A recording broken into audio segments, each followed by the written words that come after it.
So today we're going to look at Donald Trump's reaction to the Epstein files, but we're going to do it through a pretty specific lens, the lens of power dynamics.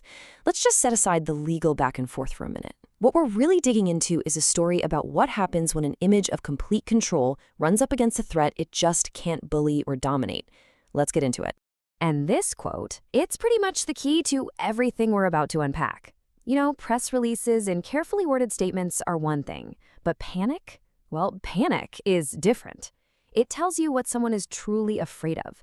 And in this case, the reactions themselves might just reveal a whole lot more than the documents ever could. Okay, so to really understand the strategy that comes later, we first need to zoom in on one key moment.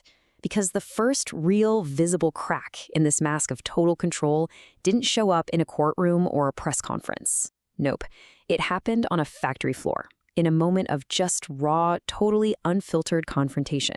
I mean, think about this for a second. When a worker yells out this accusation, Donald Trump had options. He could have just ignored it, dismissed it, whatever. But he didn't. Instead, he shot back with a middle finger, a really visceral, personal gesture. That's not some 4D chess move. That right there is a crack in the armor, a flaw in that carefully built image of untouchable power. And you know what? This is a textbook example of a core idea from the strategist Robert Greene, the loss of distance. See, true power is supposed to be above the fray, remote, unfazed. The second it gets dragged down into an emotional street fight with a challenger, it's already showing weakness. It's signaling fear. It's already lost something huge. That whole incident at the factory, it's not just a random story. It's the perfect way to understand a much larger framework of control. So to really get Donald Trump's strategy with the Epstein files, we first got to lay out the basic rules of power that were being broken here. The source material, drawing on Greene's ideas, gives us this really clear breakdown. You've got strong power and weak power. Strong power is quiet, it's confident, and it makes things clear. Weak power? Well, it does the opposite. It creates a ton of noise, it muddies the waters, and it reacts emotionally. Just keep this chart in the back of your mind as we move forward. So what is it about the Epstein files that makes them such a unique kind of threat? Well, they're what you might call an unbribable enemy. Think about it. Donald Trump's power is built on personality, on dominating critics. But you can't dominate a document. You can't argue with a record. It doesn't care how loudly you shout. It just is. And that's what makes it so dangerous to his specific style of power. So what we see next isn't just a bunch of random outbursts. No, the source actually lays it out as a very clear three-step strategy. A playbook for when you're panicking. In this playbook, it goes down in three distinct stages. First, you create chaos to throw everyone off balance. Second, you attack the messenger to make the information itself seem unreliable. And finally, you deflect all the blame onto a rival. So let's break down how each of these actually played out. Okay, step one, create chaos. So in response to the files, the media landscape just got flooded with this storm of other controversies, other attacks. The goal here isn't to give you answers about the original problem. The goal is to make so much noise that you can't even remember what the original problem was. It's basically a strategy of overwhelming your senses.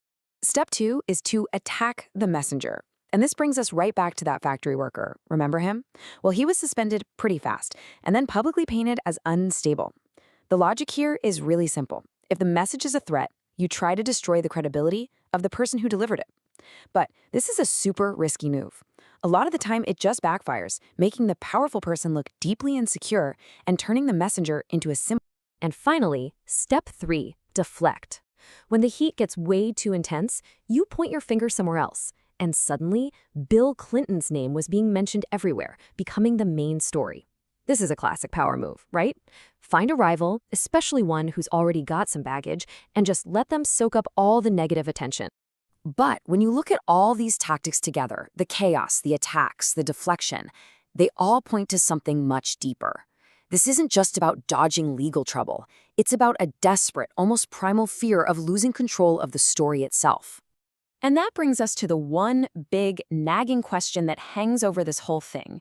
It's the one question that this reactive playbook just can't seem to answer.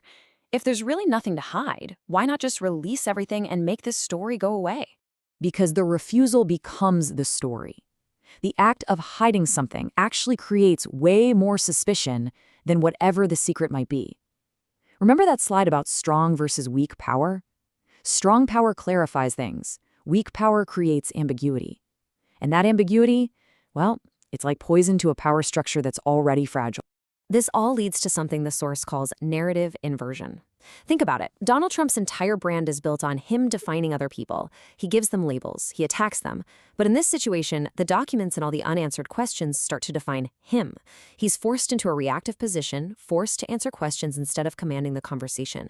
And for his kind of power, that is the most humiliating position to be in.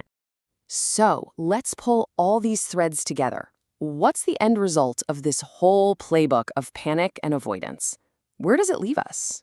Well, the source material gives us this really powerful metaphor. The files became a mirror. They didn't actually have to say anything damning on their own. They just reflected the behavior, the panic, the temperament of the person who was so afraid of them. And that reflection, that told a whole story all by itself. And that right there is the fundamental shift. The absolute moment a leader shows that they are afraid of a piece of information, that information gains an incredible amount of power. The center of gravity shifts away from the leader and toward the mystery, toward the unanswered questions. The silence suddenly becomes louder than all the noise. And let's end on this final thought.